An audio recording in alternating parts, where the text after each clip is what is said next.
Welcome back. Record rains across metro Atlanta are contaminating creeks and rivers with sewage overflows. And today, a major contributor to polluted creeks promises to do better. And a $1 million fine means government enforcers are paying attention. CBS 46 special assignment reporter Sally Sears is live where the problems are at their worst. Hi, Sally.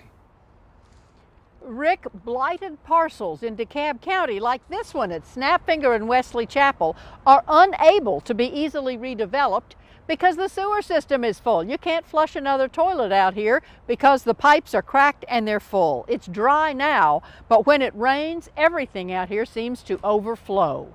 Last weekend's deluge poured about 500,000 gallons of raw sewage into a creek behind these homes near Druid Hills Middle School. DeKalb County had promised state and federal environmental protectors its watershed department would repair decades of neglect by this summer.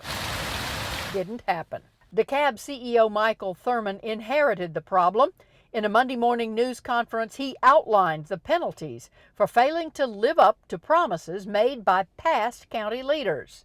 A $1 million fine and 4 years to fix 103 repeat spills. Now DeKalb is agreeing to replace tiny pipes with very big trunk lines, meeting the federal Clean Water Act with a new overall deadline for the entire county in 7.5 years. A deadline South River activist Jackie Eccles says is impossible to believe. Do you think the county can live up to this? Do I think they can do it? No. You want it in one word? No. So the consequences of this long-term sewer neglect are pretty clear. This is a low-income, mostly African-American part of DeKalb County.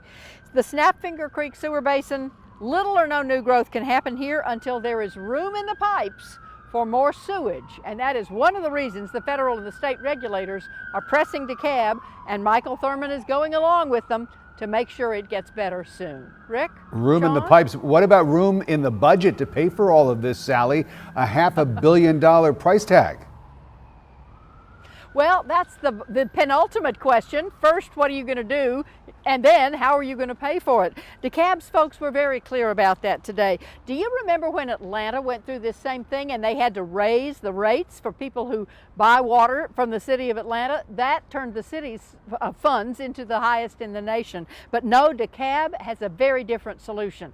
They say they're going to borrow the money from a federal and a state special pot at a low interest rate and pay it back slowly. Because that's the way they think is better to come up with this $500 million solution. Rick, Sean? All right, Sally Sears. Thank you, Sally.